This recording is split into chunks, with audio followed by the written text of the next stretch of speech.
Bonjour, je m'appelle Camille Marin et je suis ingénieure de recherche à l'INSERM. Et actuellement, je suis en poste en tant que chef de projet pour un projet qui a pour but de monter un entrepôt de données de santé sur les maladies rares de l'œil.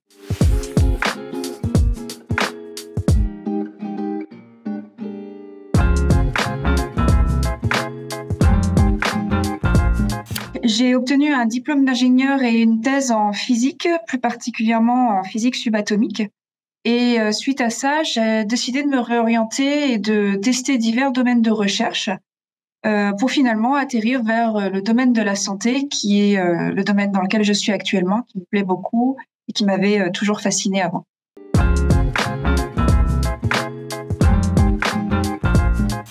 J'ai choisi de suivre cette formation puisque le domaine de la santé n'est pas de mon domaine de formation initial, et en plus, c'est un domaine où la réglementation, change, très rapidement.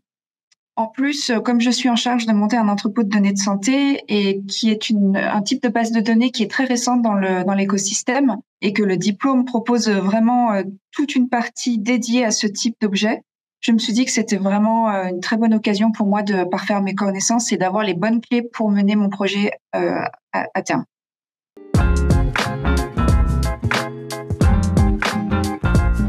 Alors, l'atout majeur de ce diplôme, je pense, c'est vraiment qu'il va couvrir un très grand nombre de sujets. Donc, on a les entrepôts de données de santé, la base de données du Système national de données de santé, le SNDS. On va aussi apprendre à rédiger un protocole de recherche correctement, et puis apprendre tout plein d'outils pour apprendre à bien gérer ces données une fois qu'on les a récoltées.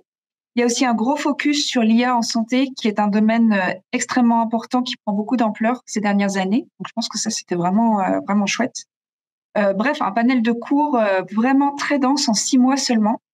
Donc, c'est très intéressant. Ça m'a permis, moi, d'obtenir une bonne base, je pense, dans ce domaine en un temps record.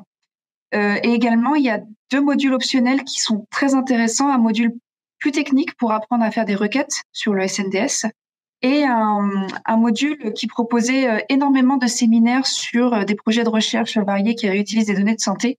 Et moi, j'ai vraiment trouvé ça super intéressant et je pense que beaucoup de profils professionnels, que ce soit des médecins, des pharmaciens, des étudiants, des data managers, vont trouver matière vraiment à apprendre des choses dans ce diplôme.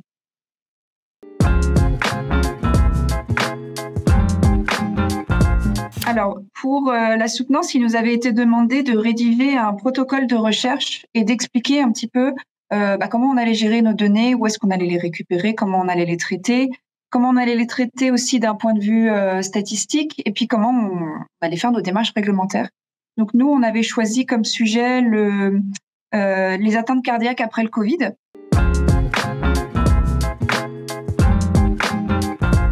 Tout à fait, je recommanderais cette formation à toute personne qui doit manipuler des données de santé dans le cadre de son emploi, pour avoir, comme je le disais, vraiment une base solide, comprendre un petit peu comment est-ce qu'on gère ces données qui sont quand même très spécifiques, avec notamment une réglementation qui est tout à fait propre à ce type de données. Moi, dans mon quotidien, en tant que chef de projet, pour monter un entrepôt de données, ça m'a vraiment beaucoup aidé et surtout à apporter de nombreuses idées pour améliorer la mise en place de l'entrepôt et surtout prévoir son fonctionnement de manière plus fine. Et ça permet aussi d'avoir vraiment une vision sur l'écosystème national des projets de recherche d'envergure pour les données de santé.